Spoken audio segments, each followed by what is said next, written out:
No one touches the music! Hey everyone, I'm Rebecca and welcome to MsMojo. Today we're counting down our picks for the top 10 guilty pleasure romantic comedies. Ah! Rat!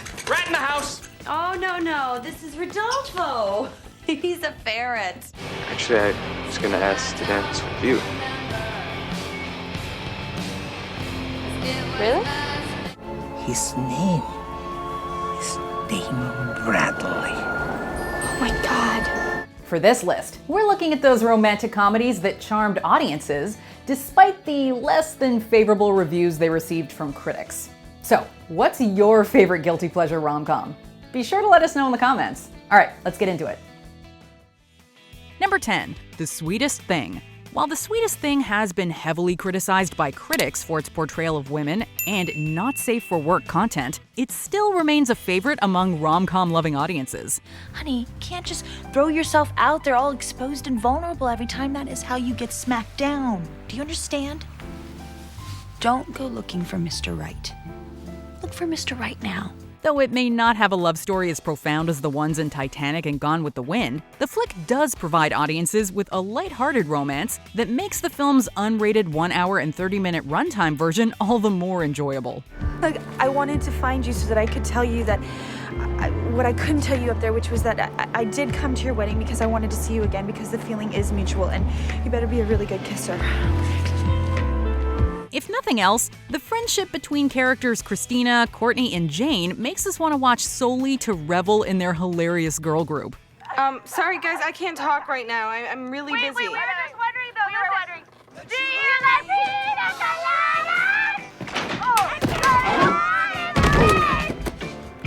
coladas? Shit. It is never a dull moment watching these three and all the trouble they find themselves in, and we will gladly watch them again and again. Number 9, Love Don't Cost a Thing. You know, I've been looking all over for you. Come here. While director Troy Byer's take on the fake relationship trope may have fallen short with film critics, Love Don't Cost a Thing has become a staple in the teen rom-com genre ever since its release in 2003. The film follows nerdy student Alvin as he pays popular cheerleader Paris to date him in an attempt to climb his way up the school's social ladder. All right, 1 week. I'm your girl for 1 week. It has to be a month. 2 weeks. That's my final answer. Okay, 2 weeks. Perfect. Like every good romantic comedy that features a fake relationship, Alvin and Paris quickly develop feelings for each other as they begin to spend more time together. Between the early 2000s nostalgia and the star-studded cast that features Nick Cannon and Christina Milian in starring roles, Love Don't Cost a Thing is still just as fun and entertaining almost 20 years later. This is beautiful. Number 8, Leap Year.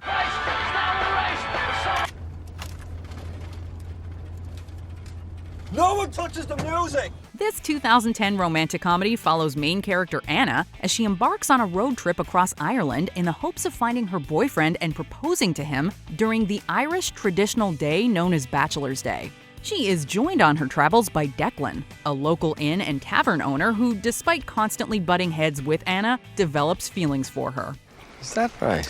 All your beastness is like it's an act. It's a great big massive cover-up. While Leap Year may have earned low ratings from critics because of its stereotypical depiction of the Irish and a depthless romance, its playful banter between Anna and Declan, the beautiful countryside scenery, and the slow burn romance that occurs during the hilariously disastrous road trip keep us returning to the movie time and time again. I don't want to not make plans with you. I want to make plans with you. Number 7, Along Came Polly. When Ruben Pfeffer catches his wife cheating on him during their honeymoon, his world is turned upside down. What he's trying to say, Ruben, is that we didn't plan it, Ruben. It happened. It's like the story of the hippo. I'm not familiar with that story. While returning to single life in New York City, he's reintroduced to his former high school classmate Polly. Her free-spirited and eccentric personality deeply contrasts with Ruben's uptight self. Ah! Rat! Rat in the house! Oh, no, this is Rodolfo. He's a ferret. As a result, Ruben finds himself in some incredibly awkward circumstances, including having an unsubtle bowel movement in Polly's apartment and less than comfortable antics in the bedroom. Ow! Did you just spank me? No. Despite the low 27% score it received on Rotten Tomatoes, Along Came Polly provides audiences with a hysterical look into the world of dating and all the incredibly uncomfortable situations that can come from it. Number 6, Drive Me Crazy. Similar to Love Don't Cost a Thing, Drive Me Crazy is a teen rom-com about a fake relationship that high school students Nicole and Chase form to try to capture the attention of their actual love interests. We can't do this halfway. You know, if we expect people to buy it, it's got to feel real through and through. That makes sense. The film, starring Melissa Joan Hart and Adrienne Grenier, has, however, been criticized for this very plotline, which was heavily overused in the teen romantic comedy genre during the 90s. I'd like to thank the Academy. Thank you. Thank you. Think you could stand any more? Well, what'd you have in mind? Despite this, audiences can't help but love the film's witty humor, the endearing relationship between Nicole and Chase, and of course, the Britney Spears tune You Drive Me Crazy that gave the film its name.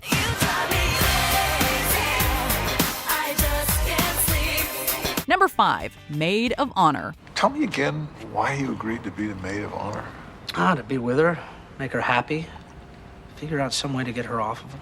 This 2008 rom-com follows notorious playboy Tom as he comes to the realization that he is in love with his longtime best friend Hannah, only to have her unexpectedly reveal that she is engaged to another man before he ever gets the chance to confess his feelings.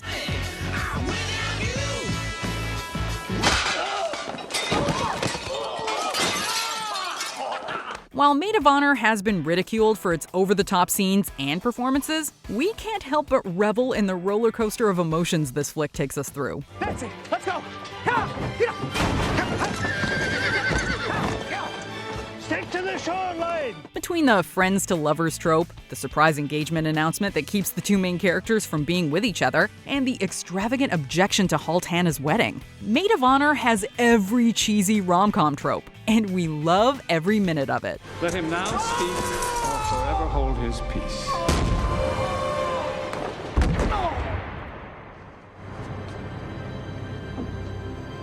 Tom? Number 4, Only You. His name is Damon Bradley. Oh my God.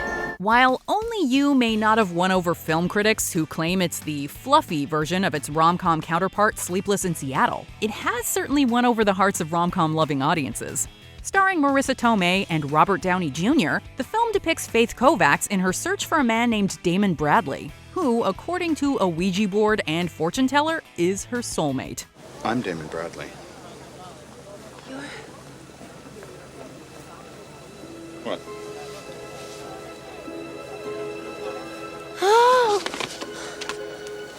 That's a first. Got a minute? Despite being engaged, Faith flies to Europe days before her wedding in search of Damon Bradley, who she's learned is an old classmate of her fiancé. However, upon meeting Damon, Faith learns that his actual name is Peter. I'm not Damon Bradley. What? Yeah, my name's not Damon Bradley. I just told you. What is it? It's Peter Wright. Oh! Obviously, you're very upset. That's natural. That's okay. I'm sorry. What ensues is an entertaining journey following Faith and Peter as they travel through Italy in search of Damon, while simultaneously falling in love. Number 3, 50 First Dates. Are you staring at me or her? Because you're starting to freak me out. It's no surprise that its crude humor and so-called lackluster acting haven't led 50 First Dates to be considered high art. However, its amusing romance and hilarious writing have helped the film become and remain a favorite of the rom-com genre. 50 First Dates follows Henry, a notorious playboy who vies for the heart of Lucy. The only problem is that Lucy is no longer able to form new long-term memories, meaning she can't remember who Henry is after each day. So every day you help her to realize what happened and you wait patiently for her to be okay with it? Then you get her to fall in love with you again? Yes, ma'am. Asshole. You don't even open the frickin' car door for me anymore. Between the pure comedic chemistry of Drew Barrymore and Adam Sandler to the heartwarming ending that is sure to make you shed a few tears, this film is one you can watch 50 times over and still love it like it's the first.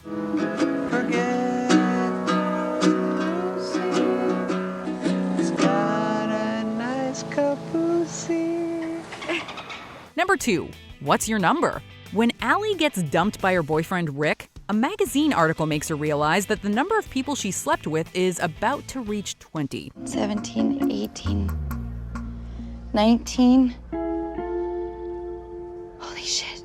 So she enlists the help of her neighbor Colin to track down all of her exes to see if she can get back together with them in the hopes of finding the one. You help me track down my exes, I'll help you escape yours. What happened to protecting your sisters? Those girls can't see you coming, they deserve what they get. As Allie and Colin meet with a wide array of Allie's exes, all of whom are eccentric in their own ways, they begin to grow closer and ultimately develop feelings for one another. I think I love you, 21. I love you too. While the rom-com has rightfully been met with criticism over its reinforcement of the double standards placed upon women, it's hard to not enjoy this hilarious film that features some of Hollywood's most talented comedic stars. Maybe you should exchange numbers, and catch up. You know what? I think I'm all caught up. Cool. But it was really great running into you. Great running into you. No, it wasn't. Big mouth. So that movie, What's My Number, has made it so that every time I hear the song Just What I Needed by the Cars, I think of Chris Evans, which is fine by me. Anyway, before we name our top guilty pleasure rom-com, let's get through some honorable mentions, one of which is one of my favorite guilty pleasure rom-com Christmas movies. The Family Man, a go-to cheesy holiday film. I don't know, maybe it was all just a dream. Maybe I went to bed one lonely night in December and I imagined it all, but I swear, nothing's ever felt more real. The Kissing Booth, so bad that we can't help but watch it. Wait, no. I cannot just be another one of your conquests. Is that what you think of me? It's what everyone thinks of you. License to Wed, funny despite its predictability.